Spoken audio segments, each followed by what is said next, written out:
Buenas tardes a todos, hoy estamos en un video más de fisiología en el canal de Med4All y veremos el tema de control genético de la síntesis proteica, las funciones de la célula y de la reproducción celular. Para empezar a hablar de este tema, tenemos que dejar claro que los genes controlan las funciones de la célula. Cada gen se encuentra compuesto por ADN, quien va a controlar la formación del ARN, y este último se va a dispersar para controlar la formación de las proteínas. De hecho, dentro de cada célula existen alrededor de 30.000 genes diferentes que son capaces de codificar hasta 100.000 proteínas diferentes, ya que las moléculas del ARN pueden ser procesadas en más de una forma. Como podemos observar en el diagrama, tenemos la representación de una célula en color durazno. El núcleo se encuentra representado con color morado y dentro del núcleo tenemos al ADN, el cual mediante la transcripción pasa a ARN. Se convierte después en ARN mensajero para poder salir de la célula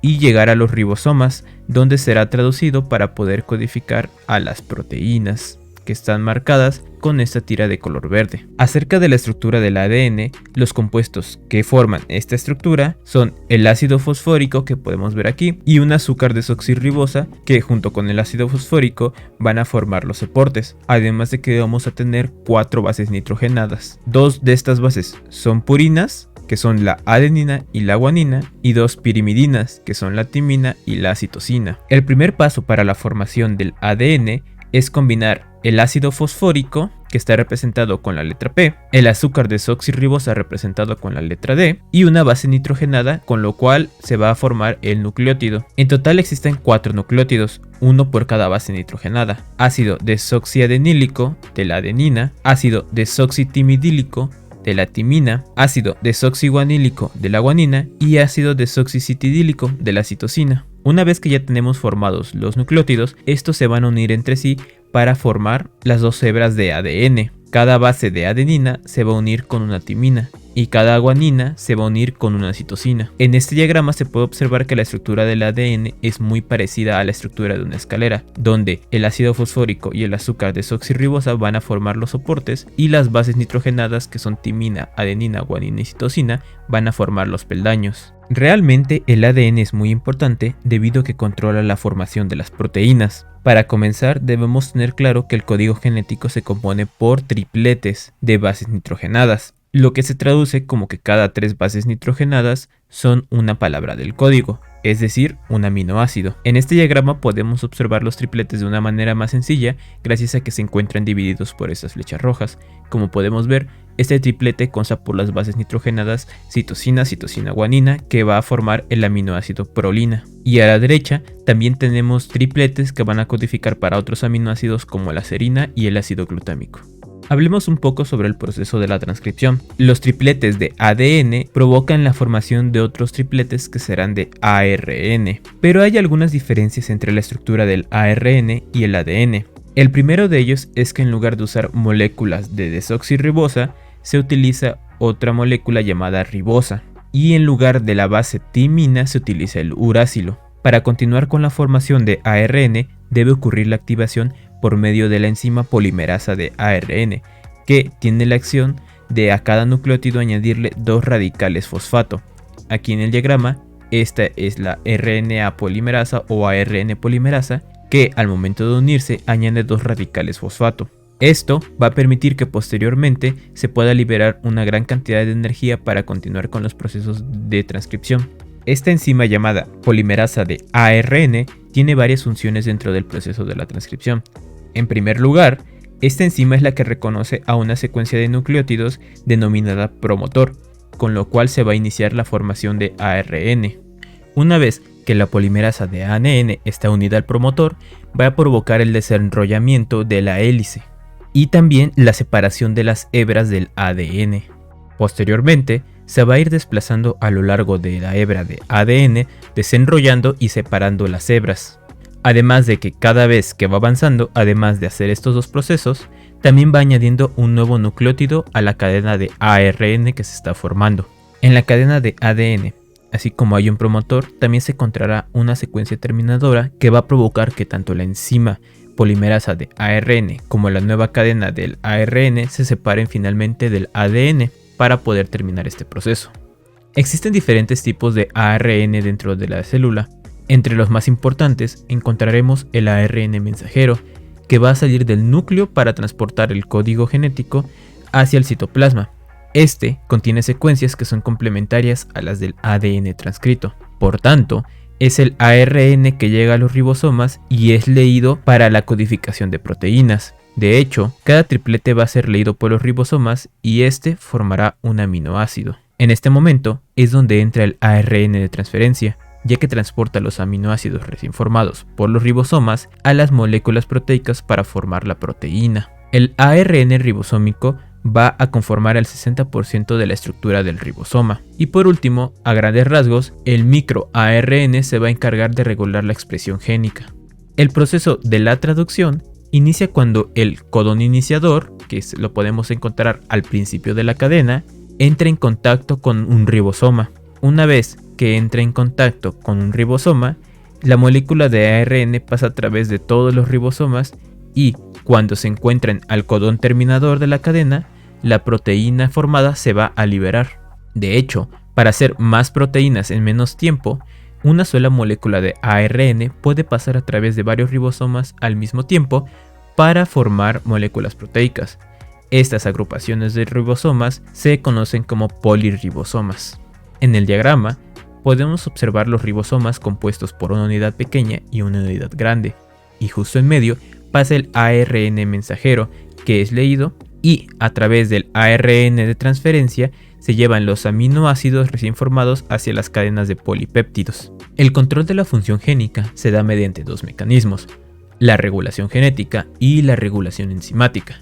La regulación genética va a cubrir todo el proceso, que incluye desde la transcripción hasta la formación de las proteínas. De hecho, esta misma regulación genética es lo que le permite a las células especializarse. Tomemos como ejemplo una célula cardíaca y una célula de la epidermis. Ambas son diferentes, pero contienen el mismo código genético. Entonces la especialización se logra inactivando ciertas partes del código genético para que no sean expresadas. Esta regulación genética se da gracias a un elemento llamado la caja Tata, que es una secuencia de 7 bases que son timina, adenina, timina, adenina, adenina, adenina, adenina, a la cual se une una proteína llamada proteína de unión a Tata. La enzima polimerasa se va a unir a este promotor para poder comenzar su trabajo. Por otro lado, en el caso de la regulación enzimática, se usan tanto inhibidores como activadores intracelulares. De hecho, aquí encontraremos el uso de la retroalimentación negativa que se comentó en videos anteriores. En el caso de la inhibición, algunas de las sustancias químicas que forman la célula inhiben a esos mismos sistemas enzimáticos que lo sintetizan. Por otro lado, un ejemplo de la activación enzimática lo encontraremos con el uso del ATP. Cuando la mayor parte del ATP se ha agotado, se forma como producto de la degradación adenosil monofosfato cíclico. Este AMP cíclico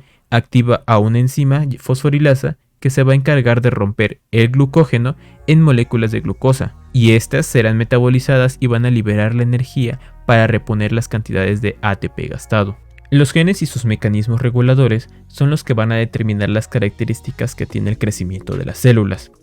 Por tanto, controlan cada etapa del desarrollo del ser humano. Para comenzar la reproducción de la célula, es importante replicar previamente su ADN por completo. Este proceso tiene varias características similares a la formación de ARN, excepto por algunas diferencias. La primera de ellas es que en lugar de replicarse solo una cadena, se van a replicar ambas. También, la replicación se va a dar de extremo a extremo en lugar de solo algunas porciones.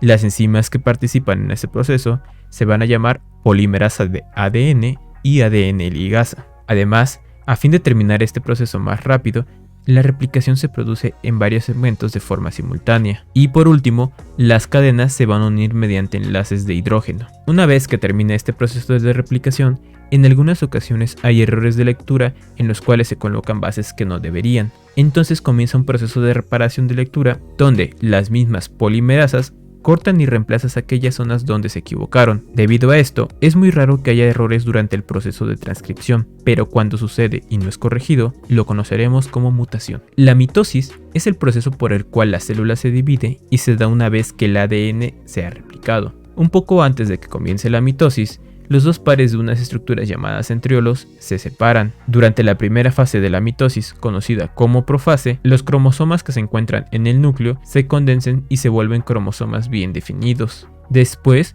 viene la prometafase, etapa durante la cual los microtúbulos se unen a los centrómeros y tiran de cada uno de ellos en dirección del polo celular correspondiente. Posteriormente, durante la metafase, los microtúbulos que jalan a las cromátidas tiran hacia el centro de la célula, colocándolas en el plano ecuatorial de la célula, es decir, la zona media. La siguiente etapa es la anafase, en la que las dos cromátidas son separadas en el centrómero, formando dos juegos independientes, cada uno con 46 cromosomas.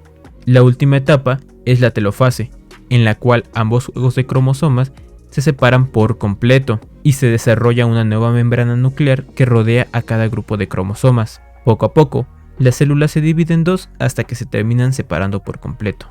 Los telómeros son secuencias de nucleótidos repetitivas que se encuentran en los extremos de cada cromátida. La función de estos es fungir como cubiertas protectoras para evitar el deterioro del cromosoma, algo así como protectores para que los pies de mesas y sillas no se desgasten con el movimiento. Si no hay telómeros, con cada división celular el ADN que es copiado perdería información progresivamente. En algunas células hay una enzima llamada telomerasa, que se encarga de mantener estos telómeros en condiciones para que no se terminen permitiendo que se produzcan más generaciones de célula.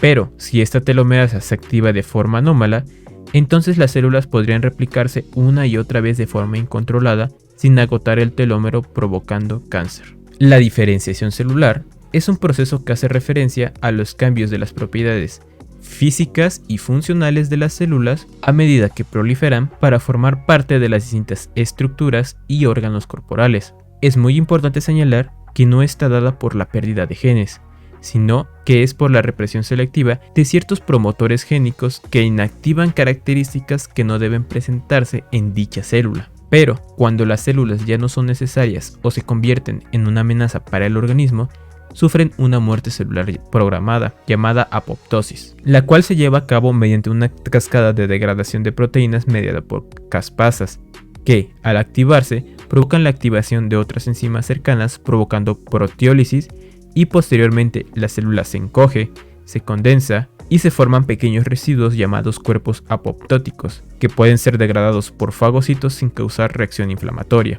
Cabe destacar que, en las personas sanas, la apoptosis se encuentra en equilibrio con la formación de células nuevas. El cáncer es una enfermedad en la que las células se dividen sin control y provocan la destrucción de los tejidos corporales. Sus causas a nivel genético son dos: la activación de protooncogenes, que tienen un funcionamiento capaz de provocar cáncer, o la inactivación de antioncogenes, también conocidos como genes supresores de tumores. Estos últimos normalmente suprimen la acción de los oncogenes, pero si se inactivan, entonces los oncogenes pueden comenzar a funcionar y provocar cáncer. Pero en realidad hay muchas razones por las que el cáncer es raro. Entre ellas podemos encontrar que las células mutadas tienen una capacidad de supervivencia menor a las normales. Además, solo algunas de aquellas células mutadas que logran sobrevivir son realmente cancerosas. Aun si con estos dos factores alguna célula potencialmente cancerosa sobrevive, formará proteínas anormales que no son reconocidas por el sistema inmune, provocando que este último elimine a dicha célula. Y finalmente, otra razón es que no basta con la activación de un solo oncogen, sino que para provocar cáncer se necesitan varios de estos genes activados simultáneamente, cosa que no suele suceder gracias a todos los mecanismos de control que existen para que todo marche como debe. Sin embargo, hay ciertos factores que pueden aumentar la probabilidad de contraer cáncer. Los más importantes son las radiaciones ionizantes como los rayos X o la luz UV, algunas sustancias químicas conocidas como carcinógenos como el humo de los cigarros, irritantes físicos como el daño al revestimiento del aparato digestivo causado por algunos alimentos, ya que producen una necesidad de recambio celular mayor, y entre más mitosis haya, también va a aumentar la probabilidad de que alguna célula falle en los sistemas de control. Por último, también se ha detectado que hay una tendencia hereditaria a padecer cierto tipo de cánceres, y ciertas clases de virus también pueden aumentar este riesgo.